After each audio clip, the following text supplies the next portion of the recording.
So most of you should know this beast, having over 35 plus million views monthly, fighting every week. Luke Dyson, how we doing, bro? Oh, good man. Too blessed to be stressed, my brother. What about yourself? I'm good, man. So Good before we man. get on to the fights you have coming up, I just wanted to ask first, like, um, why did you want to fight so much? Not really any other fighters are doing what you're doing, so how did this Do you come know about? what? Do you know what, my brother, man? My intentions were never to fight this much. It just kind of happened. I mean, I had my first fight just out of the blue. Um, and the second I had that fight, it was just it became a pure addiction. And then the fights just started coming. Well, it was literally from my first ever fight, I got offered another fight for the next week. And then I just started going out every week, and I just enjoyed it that much. It just become an addiction. So Yeah, man, I've definitely. never had any intentions. I've never thought I'm going to do this, I'm going to do that. I've just ride the wave, my brother, and see where it takes me.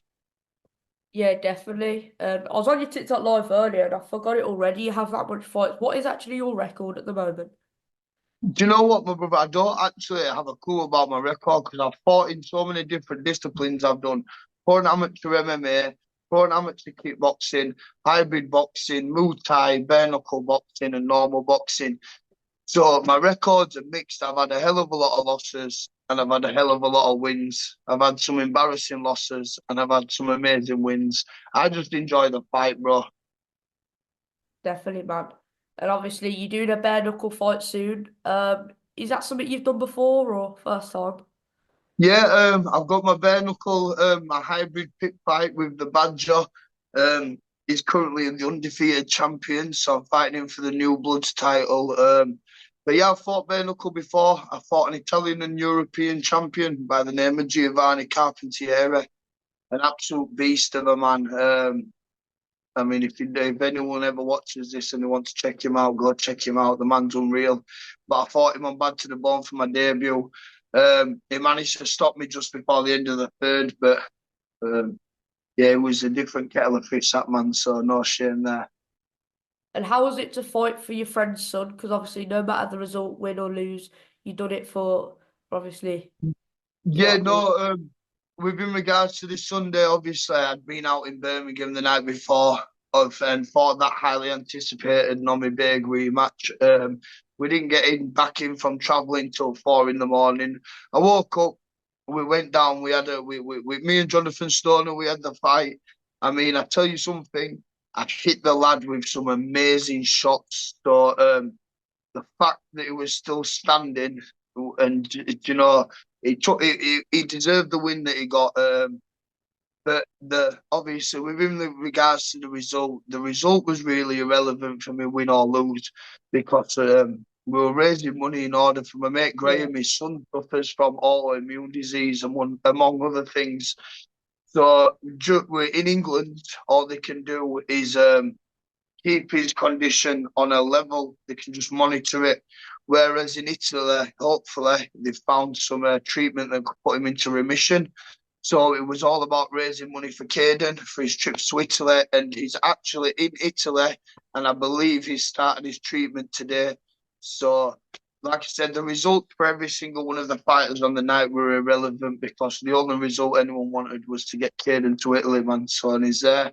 So shout out Graham, shout out Kid, and shout out the whole family, man. Shout out everyone involved, everyone that climbed Crib Dock, because I couldn't climb it. I was meant to climb it, but I just couldn't do it. But shout out everyone that's been involved in every step of the journey, man, to save that little boy's life. So yeah, Yeah, man. definitely. All the best for Kaden. But you Yeah. mentioned earlier as well that I can't remember the name, the hardest hitter you've ever fought. Can you remind me who that was? Yeah, well, it's not so much a hardest hitter because I'm not really sure the hardest hitter because when I get hit that hard, it's sometimes hard to remember. Yeah. But like, yeah, my toughest fight, mate, Billy Phillips, an Alpha Fighting Championships, run by Andy Connor, one of the best men I've ever met. But yeah, Billy Phillips, fought, I believe he had a good record in the amateurs. He had a few years out and he come back and fought me. And I tell you something. There was six put downs in the whole fight. I put him down twice in the first, then twice in the second, and then he came back and put me twice down in the third. and I've had 5 round wars. I've had some absolutely mental fights, but that fight for me was top of my list because the man just he would not know, and I'd give him everything. I'd split his face, I'd put him down, and the guy just got back up, looked at me, and just kept coming forward. So big shout out to Billy, my toughest. To Yeah. put 133 fights. And I've fought ex-Bellator fighters, I've fought Bellator champions, I've fought ex-Olympic boxers, and Billy Phillips has topped the bill so far. So shout out to Billy, man, and a lovely lad as well. If you watch this, mate, big up to you, Billy. Yeah, and you mentioned you had some mental fights. So you've had a lot of ups and downs, but let's speak about the ups. Favorite knockout. So I know you've had quite a few, and one quite recently, my fighter Tommy Hench. Yeah, no, um, I think no, I don't know with the Tommy Hench. I don't know. Like I said, wins and losses to me are just wins and losses, my brother. Yeah, I think the best one that I've ever had was this Nomi Big one, the one on the Friday. Just because of the past history, just because of the things that are being said, just because of the pure disrespect that he showed towards me, which I've never had in 133 fights. So it was personal level, and he was telling me that I was no threat. I posed no threat. I was going to dance around me, and obviously to put him away in 30 seconds in the way that we did, mate, it was extremely satisfying. So yeah, that was my pivotal moment, especially considering I'd fought him 2 years ago at the very start of my journey, and I took him 5 rounds, and he managed to somehow, he managed to stop me fair and square 5 seconds before the final bell. So yeah, it was good to come back and put him away in that fashion, especially after the way he underestimated me and disrespected me in the lead up to the fight. But yeah, Tommy Hench to be able to put Tommy down like I did.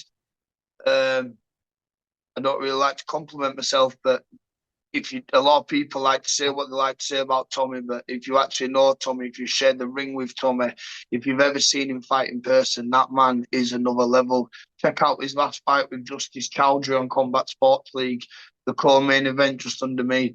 That was a 7 round war. Those two went at it for 7 rounds. Tommy took a beating for 7 whole rounds, and in the last 30 seconds, somehow managed to stop Justice, who again yeah, is it's an crazy. absolute another absolute beast. Two lovely men. But yeah, if me and Tommy ever get offered the trilogy, it'll have to be for a nice amount of money. But as far as I'm concerned, it's nice just to have him as a friend for now. Yeah, and we've mentioned some of your fights there. Um, Misfits, maybe that's a possibility. I know you were speaking about it earlier. Well, I've had a few talks with a few people. There's nothing set in stone, but obviously I don't really like to speak too much before things happen or things are penciled in. But if anybody watches this, and obviously they fit the bill for a show like Misfits, then obviously let me know if there's someone willing to fight me with I don't know the right that falls into the right sort of category that Misfits would like, then please don't hesitate to get in touch because obviously things can move forwards from there, and hopefully we can get ourselves onto a big stage and make some life changing money. Yeah, definitely. Have you got anyone in mind so far, or just anyone who wants it? Do you know what, my brother? The thing is, with myself having 133 fights, Yeah, and it's obviously hard. with some of the people that are on Misfits, that the fight it doesn't really add up for me to go in there, and I don't really want to just turn up on a show and at the Billy Big Balls and beat people that don't have the same sort of fight capacity as me. So obviously, it's one of them where I want to find someone who's got obviously it needs to have a big enough following because that's how Misfits work. So obviously, it needs to make sense for them. But then obviously it needs to be a good fight as well because I ain't going on there to just be in and out. I want to showcase my skills in front of the world and make sure everyone remembers me. Yeah, 100%. And one question I was going to ask as well. Obviously, you've had all these fights, but do you get much training time? Because every week you go into I, different cities. I train constantly, my brother. Yeah, yeah, yeah. I'm training constantly. I train at LA Hybrid Catch, Les Allen, run by Les Allen, down in Halifax, and I also train under Seamus Devlin for my boxing, Cobra's Den in Padiham. So yeah, both legends in their own right. Les Allen, you only have to Google his name. Seamus Devlin, again, you only have to Google the name. Two masters of the profession, and yeah, two very good men that I train under. And then obviously I'm at my gym workout warehouse, who's also on this top. One of my good, well, he's my brother, and he's also one of my sponsors. So yeah, constantly training my brother no matter what, and then fighting every weekend. Yeah, and we'll get on to your fight with JB this Friday, I believe. Yeah, man, this Friday, Havoc at the Hideout. Yeah, man, looking forward to it. How you feeling ahead of that? Um, well, this is the only fight. Incidentally, this is the only fight I've ever asked for. Obviously, I didn't do it in a disrespectful way because it was never in a disrespectful manner. I've never looked at him. I got offered the fight. My mate Curtis, one of my good friends who was running the show, he offered me the opportunity to fight JB. So obviously, I thought, yeah, it's going to be a tough fight. Obviously, he knows a hell of a lot of people. He's connected with all the right people, and a lot of people have their eyes on me at the moment. So I believe it makes sense for him, makes sense for me, it makes sense for Kurt. And at the same time, I'm never going to ask for an easy fight. So I know that's going to be a challenge, but win or lose, as long as I get to put on a good show, and I know that I've done the best I can do, and that's it. Yeah, and with the amount of fights you've had, do you still get nervous when you know there's a tough fight up and coming? Do you know what, my brother? I think I get more nervous for the easier fights. I mean, with the tough fights, listen, my mindset now at the end of the day, you don't go swimming and cry when you get wet, bro. Like, I know for a fact if I'm going into a fight, that opponent is going to try and hurt me. And at the same time, I'm going to try and hurt them. Yeah, So the inevitable is the inevitable. You can either worry about it and sorry, you can either worry about that's it all and right. still be in a situation, or you can accept it and then just deal with the situation. So yeah, I mean, I just harness my fear usually. I still get that sicky feeling in my stomach. I still feel a bit sick, but I know myself in my head. Once my name gets called out, brother, that's it's business. Yeah, 100%. And one last thing as well, a message for JB. The message for JB, nothing but respect, my brother. I know you've put your work in. I know you're leaving no stone unturned. I definitely see this as a challenge and as a tough fight. But that's why, obviously, at the same time, I'll be coming with everything I've got, as I truly believe he will be too. So yeah, JB, I'll see you on Friday. Well, I'll see you on Wednesday for the press conference, but I'll see you on Friday in the ring, my brother. We'll do business, and then hopefully afterwards we can shake hands and become good friends. Cheers for that, bro.